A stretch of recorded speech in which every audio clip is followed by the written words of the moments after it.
Pero yo pienso, Diciembre, estamos en el camping de la Unión Israelita de Concordia, entrevistando al señor Marcos Opel. Los entrevistadores son Leandro Margulis, Ignacio Borestein y Javier Burtman. El filmador es Federico Nemetsky.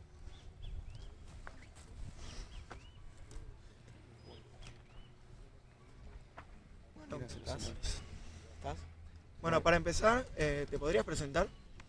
Bueno, yo soy Víctor Marcos Opel, vine de Europa en el año 48, pasé la Segunda Guerra Mundial en el campo de concentración de Auschwitz, Buchenwald, Dora, Herzog, Ehrlich y Sachsenhausen. Y después nos llevaron a pie hasta la liberación. ¿Podría decirnos en dónde nació? Nací en Rumania, en el departamento de Maramureș, un pueblo que se llamaba Poienu Glodului. ¿Y cómo era ese pueblo?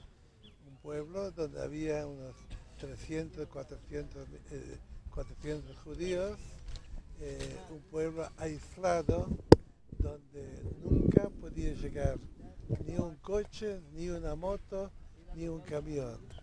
Solamente se pudo entrar y salir del pueblo con un carro a caballos o a bueyes. Pero los nazis podían llegar para sacarnos igual. ¿Podría contarnos cómo era su vida cuando era un niño?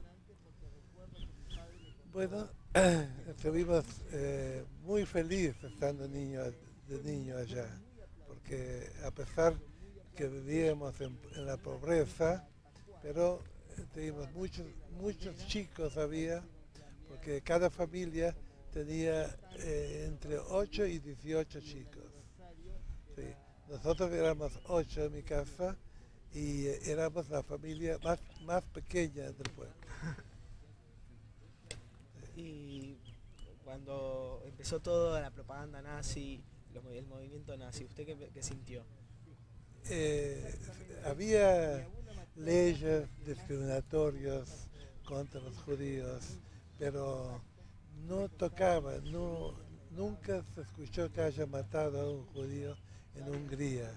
Yo digo Hungría porque Transilvania de Rumania pasó a ser Hungría en el año 1940. Estuvimos bajo los húngaros hasta en 1944. Entonces vivíamos en la pobreza con dificultades, pero no tocaba la vida de la persona. Sí. Hasta que llegó en 1944 en febrero, cuando Rumania se dio vuelta a favor de los aliados y Rumania estaba en el límite con Hungría. Los alemanes tenían miedo que los húngaros también se dieran vuelta. Entonces iban a estar los aliados muy cerca del corazón de Alemania. Entonces ocuparon a Hungría militarmente. Ni bien ocuparon Hungría, al otro día se instaló Eichmann y con su séquito, los colaboradores, y empezaron a juntar a los judíos para mandar a Auschwitz. Enseguida nomás. Había en ciudades que los sacaron de la casa y los metieron en el tren.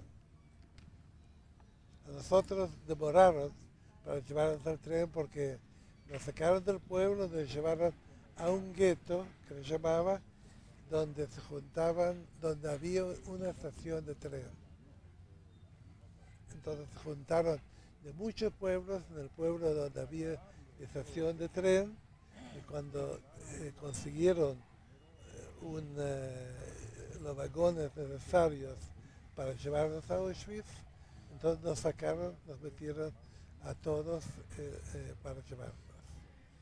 ¿En su pueblo la mayoría eran judíos? La mayoría eran judíos, sí. ¿Había familias no judías también? Había muchas familias judías. Puedo decir que eran más familias no judías, pero como los judíos tenían muchos chicos, entonces había más en números, había más judíos que no judíos. Y antes de la llegada del nazismo, ¿cómo era la relación entre las familias judías y las familias no judías? No teníamos ningún problema porque los judíos eran la mayoría prácticamente y los no judíos necesitaban de los judíos. O sea, vender cosas o trabajar para los judíos, se sentían en minoría. Entonces los judíos se sentían más fuertes que ellos. Así que no tenían miedo que los atacaran o que los molesten a los judíos. ¿No sufrieron ataques antisemitas nunca? En mi pueblo no. O sea, antes del nazismo No, no en mi había pueblo problemas. no había problemas.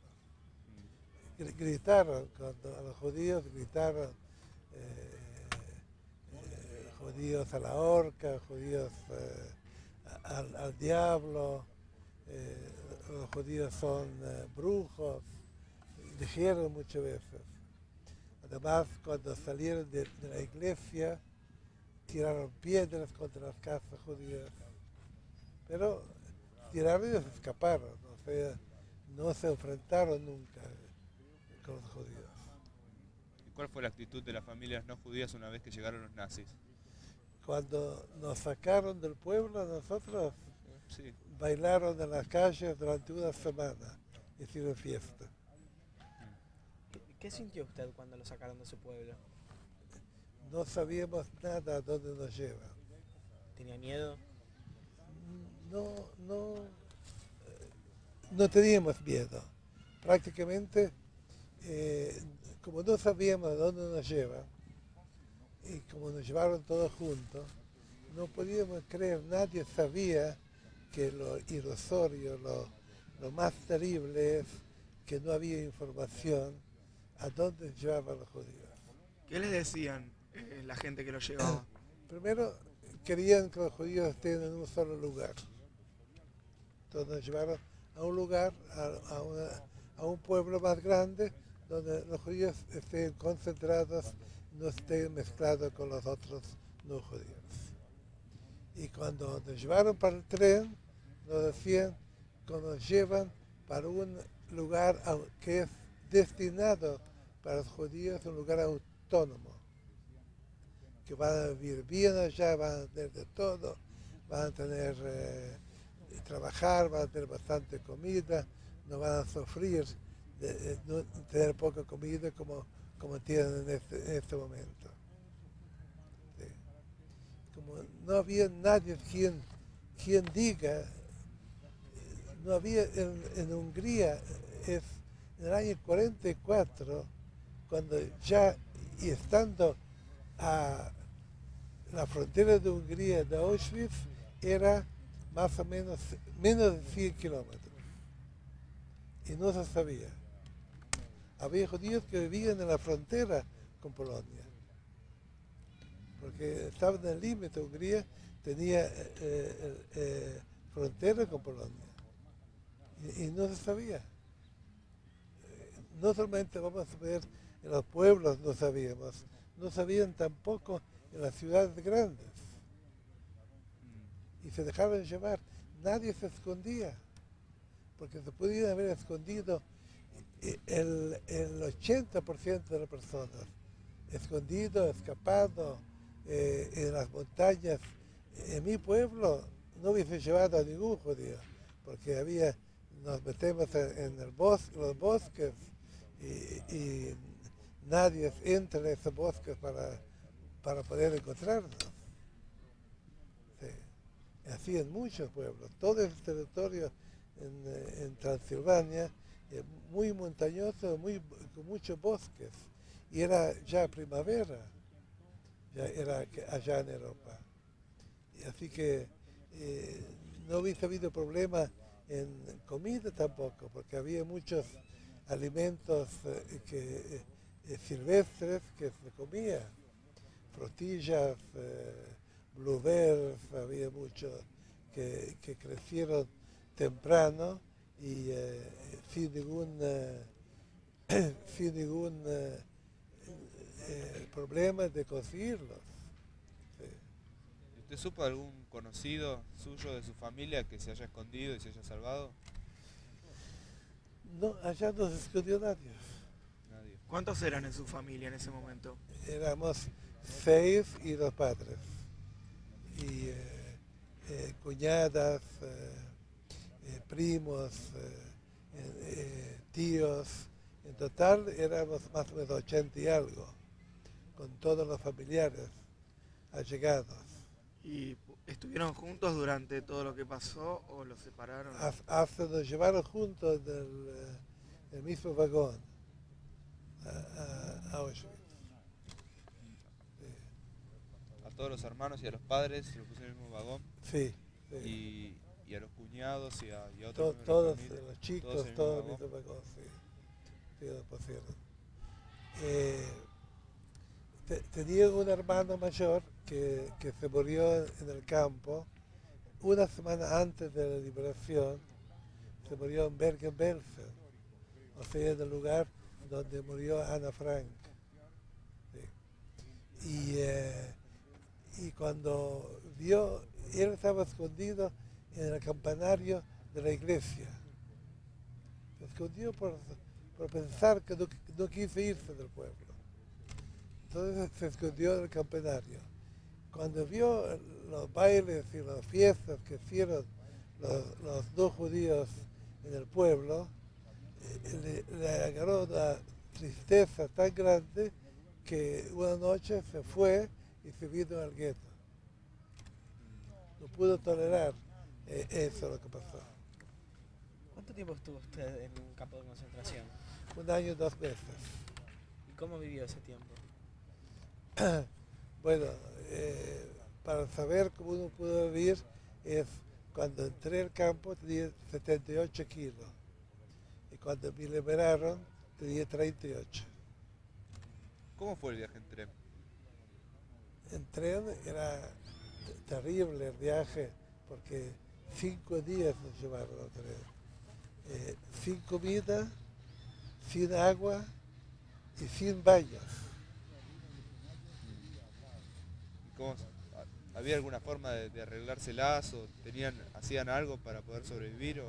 Sí, se sobrevive. El ser humano, dicen los antiguos que el ser humano es más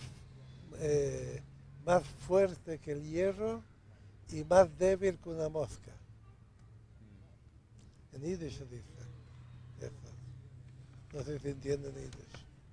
No. Traducido es eso. Uno aguanta.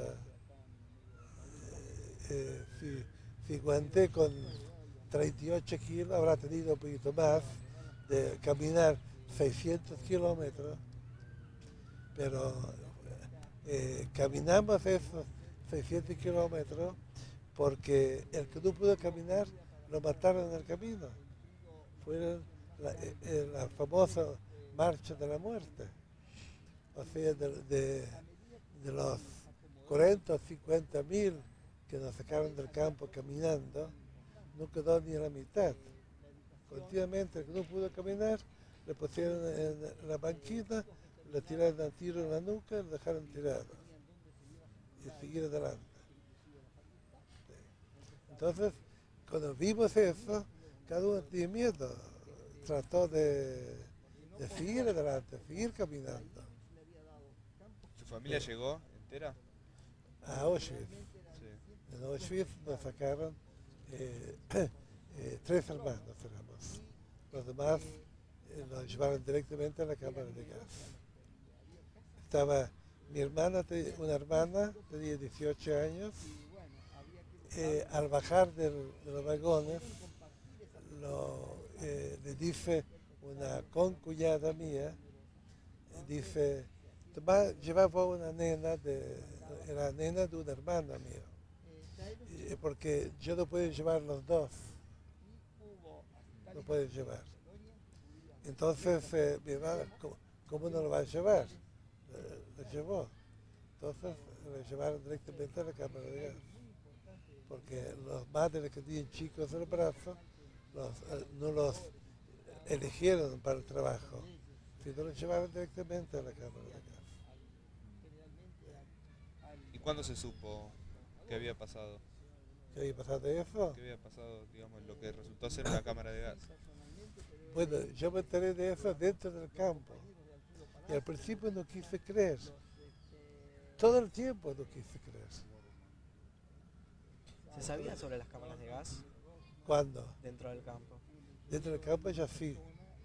Hablaba, había gente que trabajaba en la cámara de gas y vinieron cuando Auschwitz fue liberado, o sea, ocupado por los rusos en enero. Y nosotros recién nos liberamos el 8 de mayo del mismo año, así que 5 meses después. Recién. ¿Cuál fue tu sensación cuando llegaste? ¿Qué sentiste Cuando llegué a donde al campo? fue una corrida, o sea, decir, correr de un lugar al otro, a los gritos, pegando a los perros, ladrando a nosotros, los Gestapo gritando, rápido, rápido, rápido, así que vimos que había un bochinche muy grande, pero no sabíamos qué es lo que está pasando. Lo único cuando bajamos de los vagones, cuando nos bajaron de los vagones, entonces había gente que ya del mismo campo, que trabajaban allá, que limpiando los vagones, también en forma rápida, porque necesitaban el tren que vaya de vuelta para buscar más gente. Entonces me pregunta, así de paso, ¿cuántos años tengo? Niña, yo pregunto. Digo 14. Decí que de 17. Yo era alto, con 14 años era alto, tanto así que pesaba 78 kilos. Cuando Mengele, con sus colaboradores, hicieron la selección a la derecha y a la izquierda, entonces yo estuve en el fila de 5, estuve parado, entonces sacó a 2 hermanos míos, uno que está acá conmigo y el otro que le dije que murió una semana antes de la liberación en Bergen-Belsen. Entonces a mí no me sacaron, pero la Gestapo me quedó mirando. Y por allá me preguntó cuántos años tengo. Como el alemán es parecido un poquito al yiddish, entonces uno entendía lo que decía. Entonces le dije 17, le dije. Entonces me sacó a la derecha. A los de la derecha llevaron para trabajar y a los de izquierda directamente a la cámara. Sí. Y eso que llevaron para trabajar no llevaron para salvarnos, sino para aprovechar la mano de obra de nosotros, porque se moría la gente del trabajo como moscas, pero traían más y más. Tanto así que en 3 meses de Hungría sacaron 600.000 judíos. En 3 meses sacaron 600.000 judíos para Auschwitz. De Hungría solamente. Y después de toda esa selección, ¿a dónde te llevaron? Nos llevaron a Buchenwald. Es otro campo ya dentro de Alemania. Sí. ¿Cuándo fue la primera vez que lo vi a Mengele? Y cuando llegamos, no sabíamos quién es. Era que eligió a la gente que puede servir para trabajar, que puede servir para conejitos de India, como que le preguntaron cómo en el juicio que hicieron a muchos Gestapo, que hicieron experimentos con chicos judíos, le preguntaron cómo podía hacer con chicos humanos experimentos. Entonces un Gestapo contestó, un Gestapo que lo juiciaron en Alemania después de la guerra, con los chicos judíos para mí eran como conejitos de India, no tiene ninguna diferencia. ¿Cómo lo recuerda Mengele? ¿Qué impresión le causó? ¿Qué le quedó? Mengele era un asesino mayúsculo, como todos los nazis, como todos los nazis que mataron gente inocente en grandes cantidades. Pero esa vez que lo vio, ¿qué Sí. impresión le causó cuando todavía no sabía quién era? No sabíamos quién era, esperábamos que ser ubicados, porque después de estar 5 días hacinados en un lugar, esperábamos que nos lleven a alguna parte que podemos estar mejor que los vagones. Entonces, todo lo que nos hicieron hacer, creíamos que vamos a estar mejor que los vagones. Y después de eso, lo llevaron al otro campo. A otro campo, sí. ¿Y ahí qué fue- hacían? Allá nos destinaron para trabajar en túneles. O sea, dentro de la montaña de piedra, en el centro de Alemania, hay montañas grandes de piedra, todo de piedra. Entonces hicieron barracas de piedra, como túneles grandes, para que se puedan instalar las fábricas allá. Porque ¿Fábricas de qué? fábricas de aviones y de los cohetes V2. Porque en esta fecha ya habían destruido la fábrica de cohetes V2 que estaba sobre el mar Báltico. Entonces trajeron la fábrica todo para estos lugares y lo hicieron dentro de la montaña donde no podían estar bombardeados. Sí, Y ¿Cómo, sí, ¿Cómo lo llevaron de un campo al otro? en vagones, ¿En tren también? tren, sí, ¿Y tren de carga, todos. su familia viajó con usted? No, mi familia lo mataron todos en Auschwitz. Mm. O sea, el primer día cuando llegaron, mataron a todos. ¿Y su hermano viajó con usted? Mi hermano viajó conmigo y el otro hermano también. Éramos 3 hermanos. ¿Les dieron algo en Auschwitz? No sé, algo para comer, algo así, para poder seguir hasta el otro lugar. Sí, nos dieron algo, sí. Nos dieron un pedazo de pan, un pedazo de salchichón y un pedazo de margarina. Nos dieron, sí. Y cuando llegó al otro campo, ¿cómo fue? Bueno, en otro campo nos instalaron, cada uno tenía 3 en una cama de 3 pisos eran, y sin colchón, había paja, pasto, en lugar de colchones, y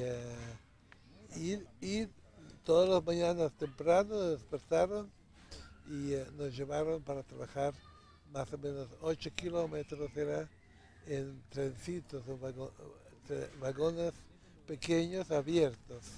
Nos llevaron para el trabajo. Y el trabajo lo que teníamos que hacer es perforar la montaña, poner dinamita adentro de la perforación y salir para afuera, y de afuera se hizo explotar la dinamita. Entonces, y después de eso, tuvimos que ir a sacar las piedras, ponerlos en vagoncitos para sacarlos. Ese fue el trabajo casi continuo que tuvimos que hacer. ¿Cómo lo trataban los nazis? Pero tuvimos que de un lado al otro, que nos íbamos llevando los vagoncitos, corriendo, porque los perros nos llevaban, los perros de policía, el que iba despacio, lo mordían los perros.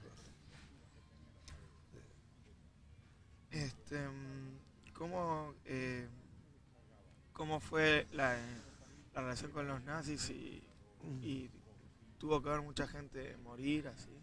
Sí, todos los días morían la gente, todos los días morían de inhalación, o sea, de hambre, de sed, del frío.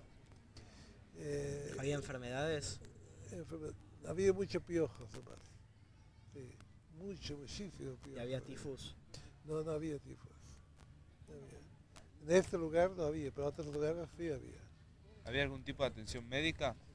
había algo muy, muy primario además, muy secundario, quiero decir. Sí, había. En un tiempo, ya fue eso en febrero del 45, pocos meses antes de la liberación, yo estuve muy desesperado, me sentía muy mal, transpiraba, tenía calor, a pesar que era invierno, los inviernos allá son inviernos muy duros.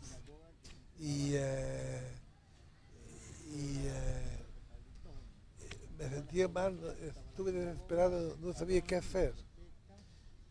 Un día veo que un muchacho que se había cortado la mano está trabajando dentro del campo como sereno de la baraca. Y estando de sereno no salía a trabajar, estaba mucho mejor que el trabajo que teníamos que realmente trabajar pesado. Entonces se me ocurrió que ya ponerme la mano bajo un trencito y para que me corte la mano, entonces me quedaría dentro del campo para trabajar, para ser sereno. Pensaba, pero tampoco estuve seguro que puede pasar eso.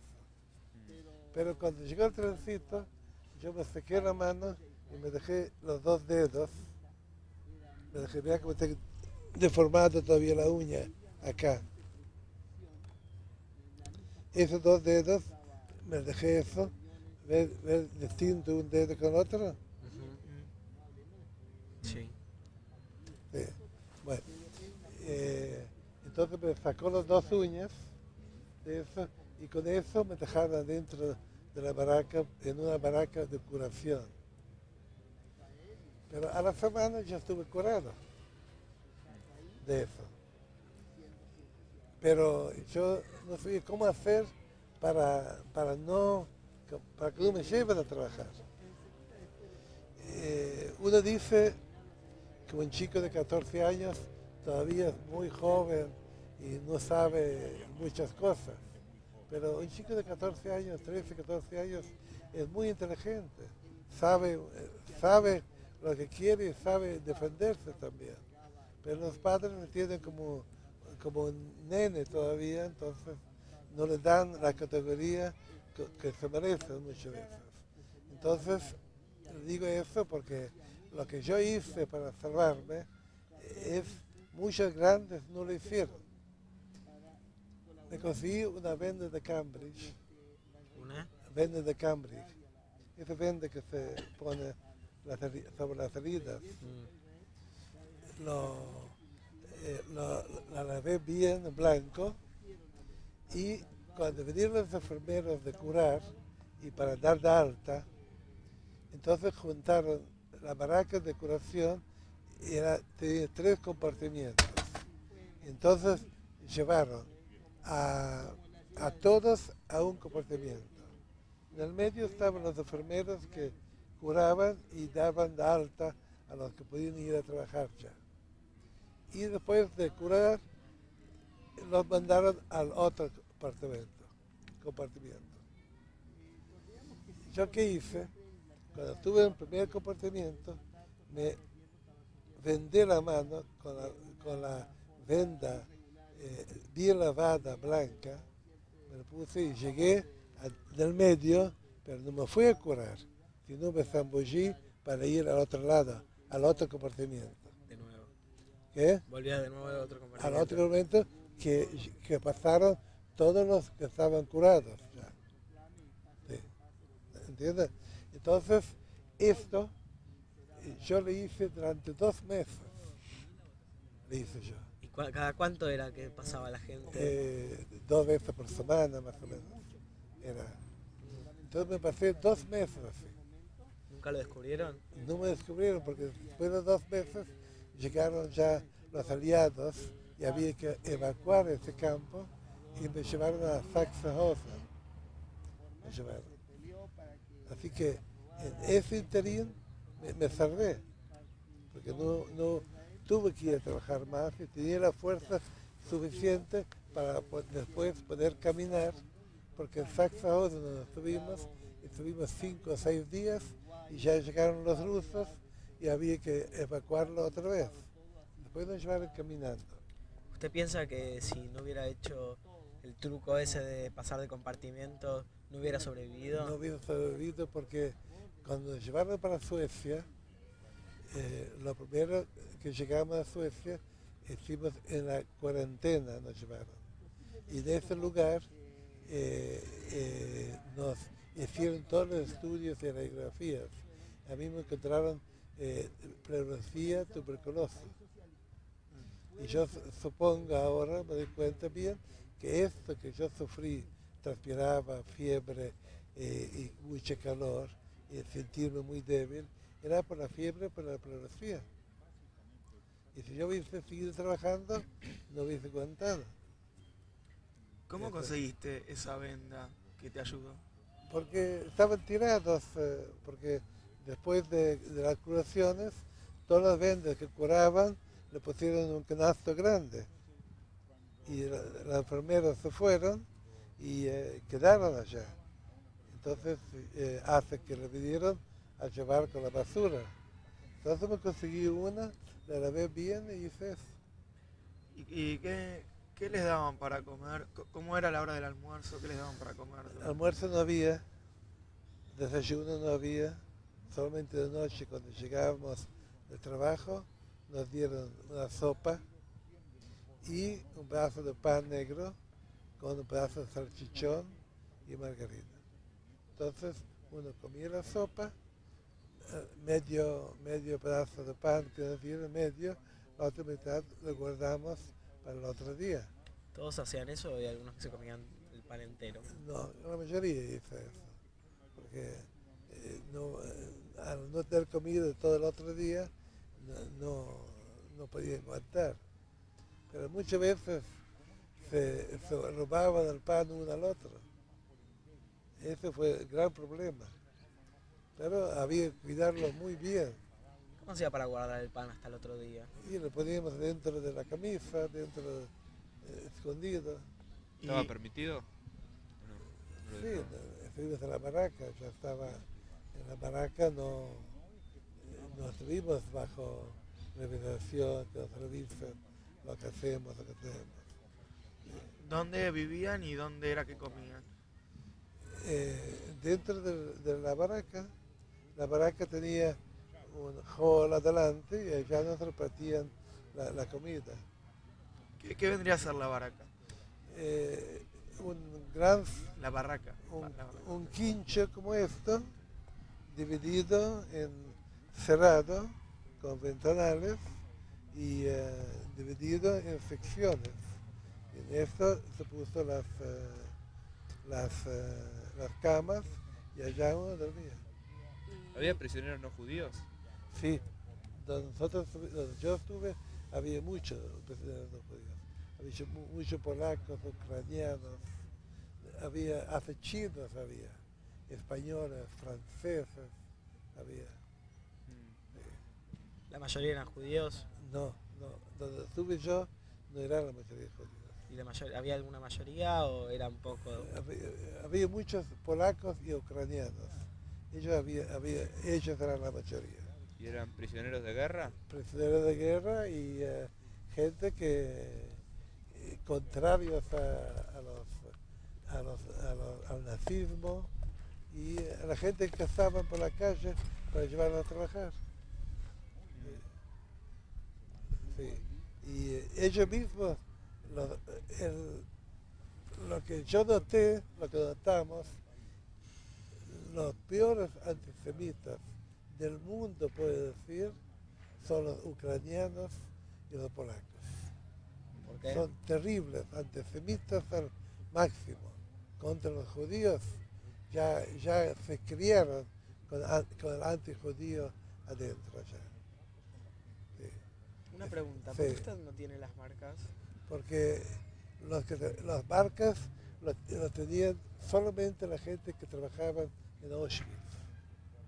En Auschwitz, al lado del campo de las cámaras de gas, había un campo que se llama Birkenau. Sí. Sí. Y en ese campo había muchas fábricas que trabajaba la gente. Sí. Fábricas de zapatos, fábricas de sastres, fábricas de municiones, de todo había, muchas fábricas había, que se instalaron aprovechando la mano de obra allá. Y allá estaba el famoso Schindler también, la lista de Schindler. Sí.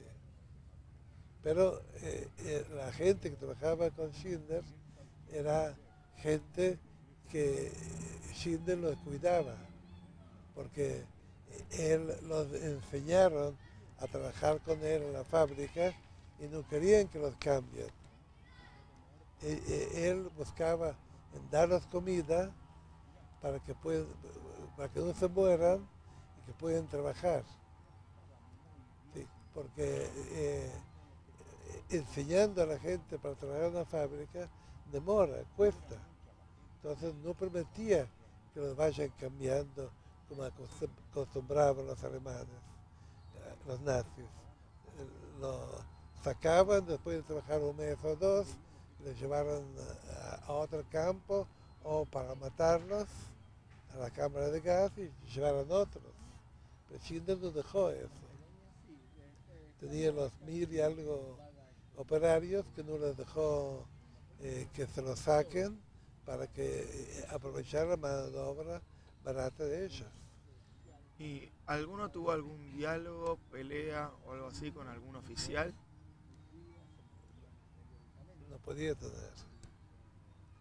No podía tener, ni con los capos tampoco. El que hacía alguna vez alguna cosa de eso o alguna rebeldía, los colgaron dentro del campo. Los denunciaron y los colgaron en la horca. ¿Había muchos que eran matados por los oficiales o morían por hambre y esas cosas? Había gente que morían también matados por la Gestapo. Sí, porque al mediodía había un descanso de media hora, entonces descanso para ellos. Entonces ellos comieron y jugaron al fútbol, los que los cuidaban, jugaron al fútbol, y por allá, para hacer chistes, para divertirse, tiraron la pelota fuera de la línea donde uno puede ir. Había una línea que uno puede ir a tal lugar. Y la pelota pasó esta línea y agarraron a un muchacho, lo mandaron para que buscara la pelota. Y cuando pasó la línea, todos le tiraban para matarlo. Fue una diversión de ellos. Usted nos había contado que después de sacarlo de la fábrica en que estaba, lo llevaron a otro campo. Sí. ¿Cómo fue ese viaje? Nos llevaban en tren de vagones. Igual que antes, o sea, como lo llevaron hasta ese campo, desde Auschwitz. No, fue algo mejor. No fue como los que nos llevaron para Auschwitz. Fueron más abiertos, muchas veces las puertas abiertas, que nos llevaron cada tanto, paraban para que uno se baje para ir al baño, para orinar o para ir de cuerpo, y no demoraban tanto tampoco, demoraban algunas horas o mediodía, nada más. ¿Y había la misma cantidad de gente? No, había menos cantidad. Sí. Una pregunta, ¿cuántos días estuvo en Auschwitz? Noche más o menos menos de 5 días estuvo. ¿Y cómo fueron esos días? En Auschwitz nos sacaron la ropa, nos dieron ropa azul y blanca y nos pasaron por baños donde nos cortaron el cabello de la cabeza, del cuerpo, de todas partes, y nos clasificaron para llevarnos a un campo o a otro. porque de allá distribuían la gente para todos los campos de trabajo. ¿La ropa era igual para todos los prisioneros? Sí, todos eran blanco y azul rayado, Incluso para los no judíos. incluso para los judíos. Pero los judíos tenían una estrella de David en la solapa. Los políticos alemanes que estaban en contra de Hitler tenían un triángulo rojo. Los austriacos tenían un triángulo verde. Los ucranianos un triángulo azul. Cada pueblo, pueblo de origen tenía otro sella en la solapa. ¿Cómo era la relación entre los diversos tipos de prisioneros, los diversos pueblos que estaban? Allá no había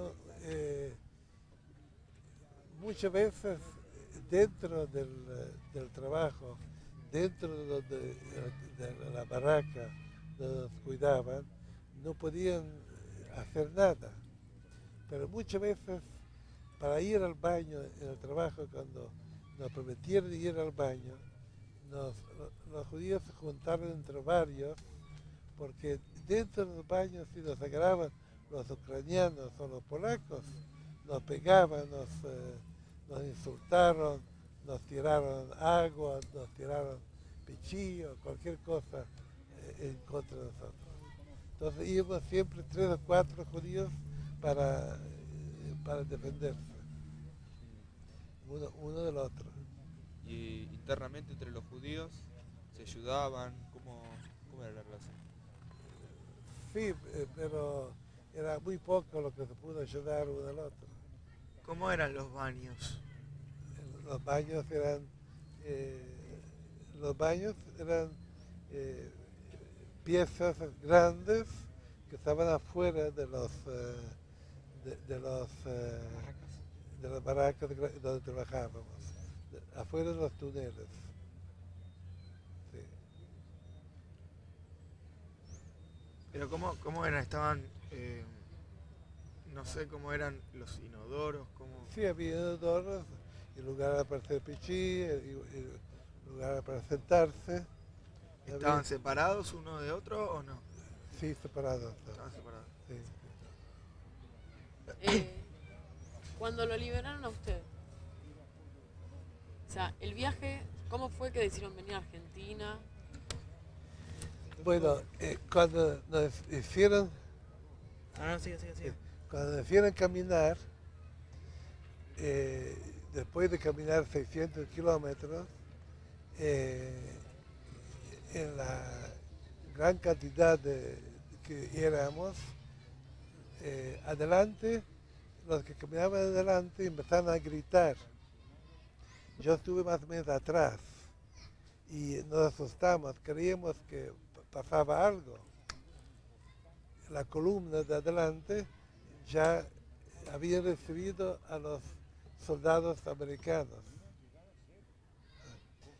Y a los gritos de la liberación, la alegría que había, pero los que estuvimos atrás teníamos miedo a ver qué es lo que pasaba. Y por allá ya se acercaban los soldados americanos, atrás también. Y todos nosotros empezamos a abrazar, a besar a los soldados, porque la Gestapo había desaparecido. Abrazo yo a un soldado, era un oficial judío que sabía hablar el yiddish americano. Más alegría que tenía todavía. Y me dio todo lo que tenía en la mochila, todo, los chocolates, la comida, todo me lo dio para que yo coma. ¿Era judío el soldado? Sí, era judío, sí, sabía hablar el yiddish. Sí. ¿Dónde estaba usted cuando llegaron las tropas americanas, dice que fueron? Estuve en Schwerin, que está en el norte de Alemania, cerca del mar Báltico, sobre el río Elba. Elba o Oder le llamaban los rusos, los polacos, río Oder. Trabajando en el campo, ¿había algún momento libre ¿Libre para qué? de descanso? De noche. De noche. Porque al levantarse a la mañana nos dieron un pocillo de café para tomar. Y después tuvimos que ponernos en fila para el recuento, que se llamaba apel. Apel lo llamaban ellos los alemanes. Que decir el recuento de todos los prisioneros, para ver si están todos. Entonces, cada grupo iba al trabajo a tal lugar. Iban. Si alguno no estaba, ¿pasaba algo? Si no concordaba la cantidad, entonces buscaron. Se buscó hasta encontrar dónde faltaba uno. Y después del trabajo hacían lo mismo. Cuando llegábamos al campo, hicieron de vuelta el recuento para ver si estamos todos. Pero esto, estar parado firme en la nieve, nevando o lloviendo, en el gran frío, era terrible para aguantar eso. Era realmente terrible. Más todavía, si alguno se movía, si un Gestapo lo veía, lo daba por la culata, con el arma, con la culata lo pegaba a la cabeza, al cuello. Yo tengo una señal acá en el cuello, donde todavía tengo la cicatriz de una culata de un monster que me pegaba justamente porque me movía tenía que estar firme. Uno no puede estar firme horas enteras, principalmente en la nieve, en el frío, en la lluvia. Eso. Y si alguno faltaba, no era nada raro que tenía que estar 4 o 5 horas firme allá, esperando hasta que se resolviera el problema que faltaba alguno.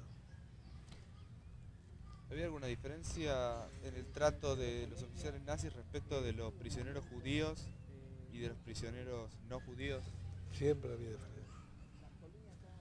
Los judíos fueron tratados lo peor, mucho peor. Había prisioneros polacos o rusos o de otros países que hablaban con los nazis, que hablaban con ellos, intercambiaban ideas y hablaban, pero con judíos nunca pasó eso. ¿Había una clase de selección médica o que los ponían a todos y decían, este se va, este se queda? Selección había casi todos los meses a las personas débiles, tanto así que las personas débiles se hizo la selección muchas veces voluntaria. Se les decía si se presenta que no pueden trabajar, que se sienten débil, pónganse en otra columna y nosotros lo llevamos a otro campo donde usted va a estar mejor. Y allá fue que lo llevaron directamente para matarlos. Pero nadie sabía. Los que decían que se sienten débiles, que no pueden trabajar, que se presentaban en la selección que se hacía casi todos los meses, los llevaron directamente para matar. ¿La cámara de gas? Seguramente, sí. ¿Siempre era la cámara de gas la forma de...? De matarlos, sí. Siempre. ¿Todos los prisioneros hacían el mismo tipo de trabajo? Sí, todos los prisioneros en este lugar. En otros lugares hacían otras cosas. En mi lugar todos haciendo lugar para que se puedan instalar las fábricas de aviones, de las fábricas de los cohetes B-2. ¿Había mujeres? No. ¿No? ¿Porque no eran útiles para el trabajo? No, las mujeres viven separadas aparte. Ah. Sí. ¿Hacían otro tipo de trabajo? otro tipo de trabajo. ¿Sabe cuál?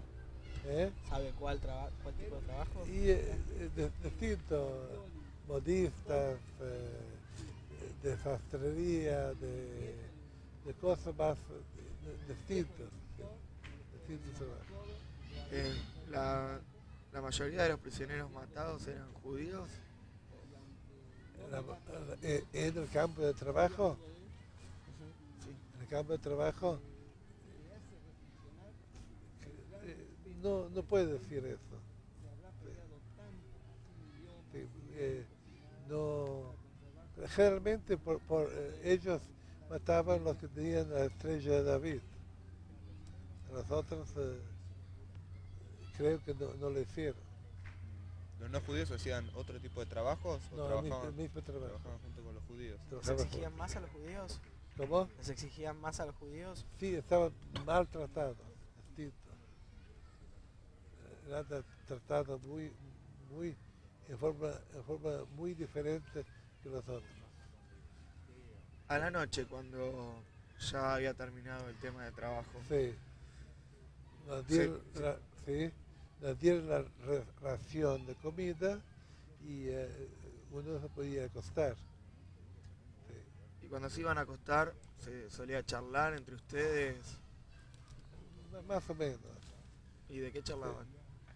de cualquier cosa. No tenía, los que durmieron conmigo, uno era un francés y otro era un belga. ¿Y se entendían entre ustedes o no? Sí, todos ya sabían hablar algo en alemán. ¿Y se hicieron amigos entre ustedes? No sé, bueno. No se pudo hacer amistad porque no había tiempo ni para hablar. No se podía. ¿Te viste con alguien después que no haya sido tu hermano de los de ahí? Sí, me vi con dos chicos de mi pueblo, mayores que yo, tienen uno de 2 años mayor, que están en Israel. Usted había dicho que usted fue a ese campo con 2 de sus hermanos. Sí. Y dice que ahora está con uno solo. ¿Con el otro qué pasó? El otro que murió una semana antes de terminar la guerra. Sí. En Bergen-Belsen, donde murió Ana Frank, el mismo lugar. Y en esa caminata de 600 kilómetros, Sí. ¿por qué fue esa caminata? ¿Cómo empezó? ¿Quién la llevó a cabo? Bueno, nos llevaron la Gestapo porque primero no tenían tren en que llevarnos, porque ya fue la retirada mayor de los alemanes de los frentes, cada vez fueron más empujados por los aliados. Y nos llevaron para no dejarnos que nos salvemos, para poder contar lo que nos pasó. Luego de que usted se encontró con el americano que usted contó, ¿qué fue lo que ocurrió? Nos llevaron a los cuarteles que tenía el ejército alemán. ¿Caminando? No, en ómnibuses. Nos llevaron para Lübeck, que es una ciudad portuaria del norte de Alemania, sobre el mar Báltico. Allá nos pusieron en cuarteles y nos cuidaron mucho, o sea, teníamos de todo allá, nos repartían ropa, comida, teníamos suficiente y estuvimos libres. Cuando uno está libre puede conseguir mucho más alimento que cuando uno está encerrado. ¿Cómo se vivieron los días previos a la liberación en el campo? Estuvimos caminando, o sea, nos llevaron caminando, la marcha de la muerte. ¿Pero se sabía cuál era el curso de la guerra? ¿Qué era lo que estaba pasando? Yo me acuerdo que decía el Gestapo que nos llevó, comentó con un alemán que estaba dentro del campo, o sea, un alemán puesto en el campo de En concentración, contra de... porque estaba contra Hitler. Y hablaba con el Gestapo Me acuerdo que el Gestapo le decía, aunque nos queda 1 metro cuadrado de tierra, todavía podemos ganar la guerra, decía. Estaban convencidos que ellos iban a ganar la guerra. Ya prácticamente estaban ya en la retirada total en todos los frentes, pero todavía tenían la esperanza de ganar la guerra. Pero ¿por qué le decían eso? Porque le faltaba muy poco a los alemanes de terminar la bomba atómica en Noruega. En Noruega tenía la planta del laboratorio para descubrir la bomba atómica. Y si ellos hubiesen conseguido la bomba atómica, hubiesen podido ganar la guerra. Y eso fue que los inculcaban a la Gestapo y a los soldados para que siguieran luchando hasta el final. ¿Y los prisioneros tenían idea de que se avecinaba la liberación Sí, del campo? pero no podíamos saber quién se va a salvar. O sea, no teníamos esperanza que nos íbamos a liberar. ¿Cuál era la actitud de los oficiales nazis en los momentos previos a la liberación? Y como siempre, teníamos que caminar, cumplir órdenes para seguir nomás. Y el que no, hasta el último día mataba gente los que no podían caminar. ¿Alguno espió alguna vez alguna charla de oficiales o el lugar donde estaban ellos? No sé, lo único que yo me acuerdo que escuché lo que dijo el oficial alemán, lo que le contó al alemán que estaba dentro del campo, le decía. Pero le decía con soberbia todavía que nosotros vamos a ganar la guerra, no importa que estamos en la retirada. Todavía tenemos esperanza de poder ganar la guerra. Ellos sabían de la bomba atómica. Y si hubiese descubierto la bomba atómica, hubiese podido ganar la guerra todavía. ¿Y vos todo esto te lo enteraste después de la bomba atómica y todas estas cosas? Sí, justamente. En Japón siguió la guerra todavía en el Pacífico. Después de terminar la guerra en Europa, después de la caída de Alemania, Japón siguió. Y Japón estaba expandido por toda Asia, que hasta tenía ocupado Filipinas, Indonesia, Birmania, Vietnam, gran parte de China, Corea, Manchuria, y estaba en plena expansión. Y las 2 bombas atómicas que echó Norteamérica sobre ellos, sobre Japón, eso lo indujo a Japón a rendirse. Por eso hay mucha discusión, los que están a favor de la bomba atómica que han tirado y los que están en contra.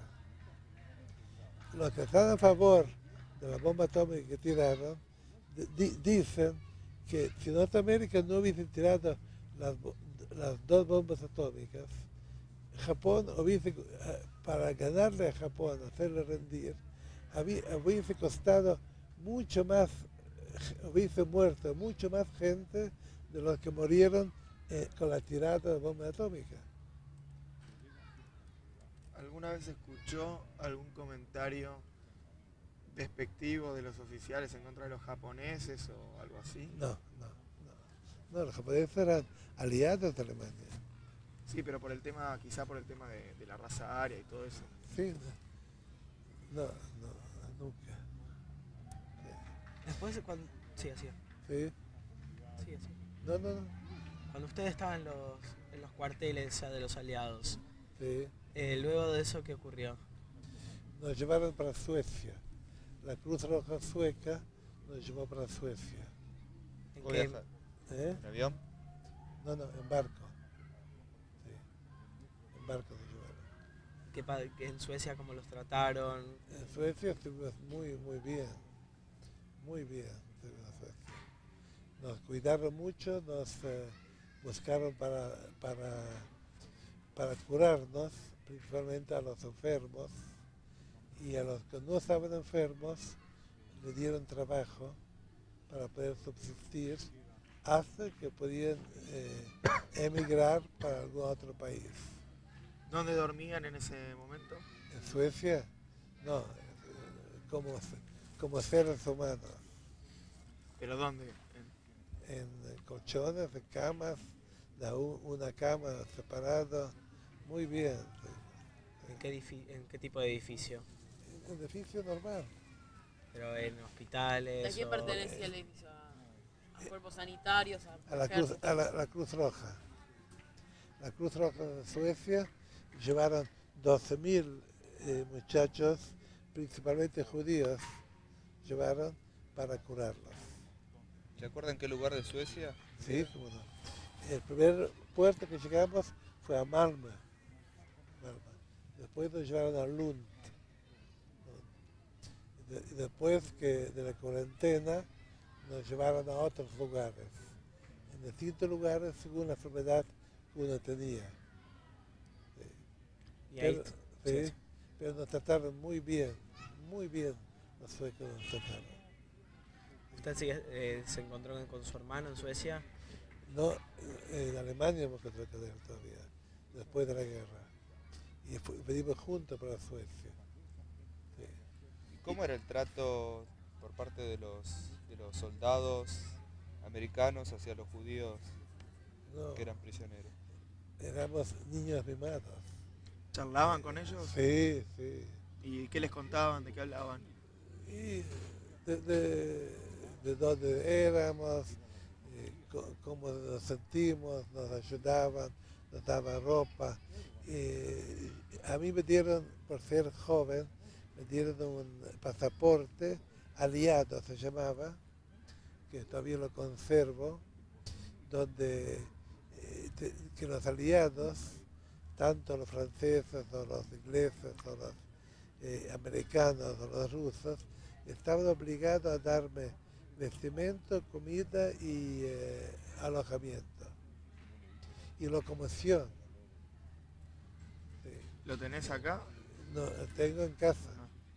Sí, lo tengo. Y una vez que mejoró su condición en Suecia, ¿a dónde lo llevaron? No, estuve yo internado todo el tiempo, los 3 años. Sí. Nos iba cambiando de un lugar al otro a medida que nos curábamos, pero los 3 años que estuve en Suecia, estuve los 3 años en sanatorio. ¿Cuántos años tenía en ese momento? Ya tenía 17, sí. 16, 17. Y luego que salió del hospital, del sanatorio en Suecia, Una vida en Argentina. ¿y por qué decidió venir a Argentina? Porque tenía 2 hermanos acá que estaban antes de la guerra acá en Argentina. Sí. Ahora, no podíamos venir a Argentina, venimos a Uruguay. Sí. ¿Por qué estuvimos 3 años allá? Porque estuve esperanzado que mis hermanos acá iban a poder conseguir una visa para venir a Argentina. Cuando yo me fui a la embajada argentina en Estocolmo, fui especialmente para pedir una visa. Dije, voy a hablar yo con el embajador a ver por qué no nos da visa. Fui personalmente yo. Y lo primero que me preguntó, ¿qué religión soy? Entonces le dije, religión judía. Me dice, los judíos no pueden viajar a Argentina. Porque tenemos muchos judíos en Argentina y no aceptamos más judíos. ¿Te acordás el nombre del embajador? No. Yo le conté eso a Rodríguez Giavarini, al ministro de Relaciones Exteriores actual acá, porque hace 2 meses, no sé si se enteraron, el presidente de la Rúa invitó a 12 sobrevivientes para homenajearnos en la Casa Rosada a un almuerzo. Nos invitó. ¿Vos fuiste uno de ellos? Yo fui uno de ellos, sí. Y estaba el gabinete en pleno. Y cada uno se sentó entre medio, un sobreviviente, un ministro, un sobreviviente, un ministro, así todo el gabinete. Estaba hasta Chacha Álvarez, la Mejide, Fernando Mejide, estaba Mateo, estaba todo el ministerio, todo. Estaba, ¿cómo se llama? El ministro del Interior. Torani. Storani, sí. Storani estaba sentado enfrente mío. Y Rodríguez Gevarini al lado. Y yo le conté eso. Me dice, entonces lo primero que me preguntó, ¿en qué año fue eso? Entonces le digo que en el año 46, le dije. Y me dice, en el año 46 estaba Perón. Bueno, sí, estaba Perón. Entonces yo le escribí eso a mis hermanos y mis hermanos se fueron al Uruguay y nos hicieron, mandaron una visa de Uruguay. ¿Cómo viajó del Uruguay hacia acá? Estuvimos 4 semanas en Uruguay y nos hicimos cédula uruguaya y pasamos directamente para acá con la cédula. ¿Y cómo consiguieron los documentos para ir a Uruguay? Muy fácil, nos mandaron una visa para venir. ¿Pero fuiste a la embajada de Uruguay allá? No, de acá nos mandaron la visa. No, pero ¿cómo? ¿A Uruguay? ¿Cómo llegaste a Uruguay? Sí, de Uruguay mis hermanos nos mandaron la visa a Suecia.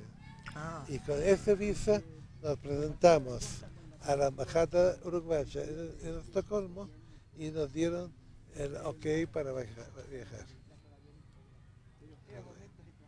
¿En qué año fue esto? En el 48. Y otra pregunta.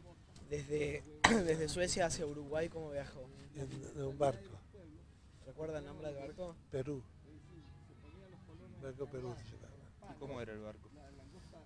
Es un barco lindo. Sí. Viajamos en Pesach y allá la sociedad judía de Suecia nos dieron matzá para comer en Pesach.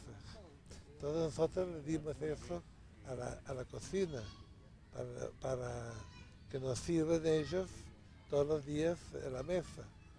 Y ellos repartían a todo el mundo del barco. Así los 2 judíos que estaban en el barco también comieron matzá. ¿Y cómo consiguió la plata para el viaje? No, nos mandaron acá mis hermanos. ¿Y en el barco estaba en primera clase, segunda clase o no había clases? No había clase única. y esto fue en el 48, ¿no? Sí. ¿Y cómo se vivió el tema de la creación del Estado de Israel? A los pocos días, a las pocas semanas que yo llegué acá, fue la independencia del Estado de Israel. ¿Y cómo te sentiste? ¿Cómo Sí, fue? nos dimos acá en Concordia, enfrente del salón de la Unión Israelita, bailamos en la calle, cerramos de los 2 lados la calle y se bailó toda la noche en la calle. Y una vez que estuvo acá en Concordia, ¿cómo lo recibieron? En Uruguay, ¿cómo lo recibieron? ¿Cómo se sintió? No, bien. ¿Tuvo Sí. problemas para el idioma? Tuve problemas al principio, pero como estuvimos con mis hermanos, estaban con nosotros en Uruguay, ellos nos tradujeron todo. No tuvimos problemas. ¿Y en qué ciudad de Uruguay estuvo? En Montevideo. Sí. Y después acá en Concordia empecé a estudiar el idioma recién. Y una vez acá en Concordia, ¿a qué se dedicó? empecé a trabajar con mi hermano en el negocio y empecé a preparar para estudiar el idioma. ¿Negocio de qué? De peletería y perfumería tenía acá en Concordia. Y la maestra que me enseñó el castellano me indujo para que rindiera la escuela primaria. ¿Usted no había estudiado la primaria en Rumanía? Hice hasta cuarto grado, pero después no se podía, los judíos no podían ya ir más a la escuela. Entonces acá como tampoco pudo conseguir ningún certificado de allá, no servía tampoco, entonces rendí los 6 grados acá, los 6 grados primarios rendí acá. Y después entré a la escuela nocturna. Aquel entonces la escuela nocturna de comercio eran 6 años en aquel entonces. Y esos 6 años los hice en 3 años. Al terminar me fui a estudiar medicina. Y En la capital. a Mendoza fui. Ah. Sí. Y hice normal en la facultad, hice año por año. Y en 11 años terminé todo, la primaria, la secundaria y la facultad. ¿Y qué edad tenías cuando terminaste todo? 32 años, Y comenzó a trabajar. sí, acá en Concordia. ¿Con quién vivía en ese momento? ¿Cómo? ¿Con quién vivía en ese momento? Cuando ya me recibí, ya volví casado. Ya me casaron en Mendoza. Sí, Volviendo un poquito para atrás, sí. ¿te acordás cuál fue tu primera impresión cuando llegaste a Montevideo y después cuando llegaste acá? Para mí era un lugar de mucha libertad, una libertad desconocida. Mientras todos acá gritaron que hay una dictadura de Perón. Para mí, comparando la dictadura de Perón con la libertad de Europa, era como el cielo y la tierra, era muy distinto. En el tiempo de Perón había dictadura, pero no se mataba gente. No se oía nunca que se matara alguna persona en Argentina. Había persecuciones, mucha gente se escaparon políticamente, tuvieron que irse, pero no había una dictadura como tipo europeo. Entonces, yo todavía decía eso, que acá es un país muy democrático, un país libre. Entonces me dijeron que yo soy peronista. ¿Y cómo conociste a tu esposa? En la facultad ella ya estaba en tercer año de medicina y era jefe de trabajo práctico. Y yo al entrar al primer año, ella era mi jefe de trabajo práctico. Y me agarré la jefa, la arreglé con la jefa. Aprobaba siempre. Nada, rendir es otra cosa. El trabajo práctico es distinto que rendir la materia. ¿Y por qué decidió estudiar medicina? Porque me gustó medicina. Y mientras estudiaba, trabajaba. Los primeros 2 años o 3 llevaba contabilidades. Y luego de la facultad pudo trabajar. Al terminar la facultad, sí, hice la especialidad y trabajé muchísimo acá en Concordia. ¿Qué especialidad? En gastroenterología, de parte digestiva. Mientras estuvo acá, ¿usted mantuvo algún contacto con algún, cómo decirlo, a ver, alguien que convivía con usted en un campo de concentración? ¿Alguien que haya conocido en un campo de concentración? No, acá en Concordia no hay ninguno. Pero sabía que de algunos. De algunos encontré en Mendoza, había algunos que había ya. dos hermanas que conocí allá, que estaban en Mendoza. Y en Buenos Aires también. En Buenos Aires había muchos que se juntaban en el Bar León. Cada vez que iba a Buenos Aires, iba al Bar León, que estaba en calle Corrientes y Pueyrredón. Y allá siempre se juntaban todos los domingos de mañana los sobrevivientes. Y allá conocimos a varios. ¿Y se dijo algo cuando se conoció que Eichmann estaba en la Argentina o la entrada de criminales de guerra nazi a la Argentina? Sí, se sabía. Yo no sabía eso en Suecia ya.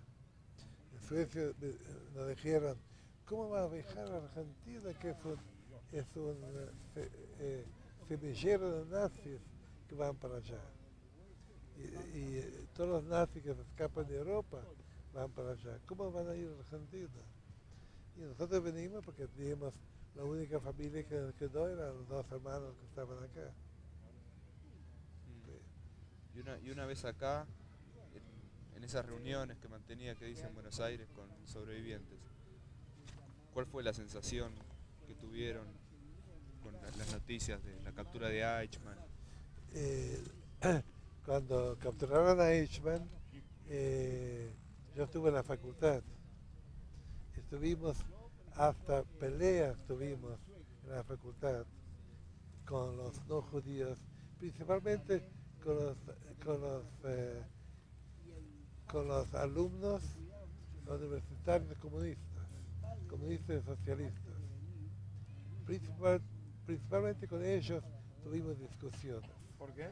Porque dijeron que Israel no es nadie que puede llegar a un país independiente para destruir la soberanía de un país, para venir acá, sacar a una persona de acá y llevárselo. Ellos. ¿Alguna vez se pudo mantener alguna charla con ellos? ¿Algún debate o algo? Sí, muchas veces discutimos. Dije, Eichmann no es una persona que hay que defender, es un súper asesino, un asesino que terrible, teóricamente, desde su oficina mandó a matar, solamente lo que hizo en Hungría, en 3 meses mandó a Auschwitz 600.000 judíos. Y no sé si ustedes leyeron algo sobre Wallenberg. Wallenberg. Sí. Bueno, Wallenberg, el embajador sueco, no embajador, sino un agregado en Budapest, era agregado de la embajada sueca. Que consiguió los pasaportes. Sí, justamente. Y resulta que él tuvo entrevistas con Eichmann y le dijo a Eichmann, mira, ustedes van a perder la guerra, están al borde de perder la guerra, no mandes más los transportes judíos a Auschwitz, no los mandes, nosotros te vamos a dar a vos un pasaporte que salvaste judíos y vos te vas a salvar después de la guerra. Si no, te van a enjuiciar a vos. Después te vas a hacer responsable de esas matanzas. Trató de convencerlo Wallenberg a Eichmann. Y Eichmann dijo, yo soy soldado y tengo que cumplir órdenes. Y no quiso aceptar lo que le dijo Wallenberg a Eichmann. No quiso aceptar. Bueno, ¿Sí? No. Le quiero decir que en Suecia, en enero de este año, se hizo una conferencia sobre el Holocausto, donde de la Rúa, el presidente de acá, fue también a esta conferencia, a este congreso en Estocolmo. Bueno, y el primer ministro sueco sacó un libro sobre el Holocausto. Y se puede conseguir este libro cualquiera del mundo, se está traduciendo al idioma que uno lo pide. Acá de Concordia lo hice pedir a mucha gente, tengo la dirección y viene, ¿Después no la dan? no sé si lo tengo en el coche ahora, creo que lo puedo tener en el coche. Y a la semana, a las 2 semanas,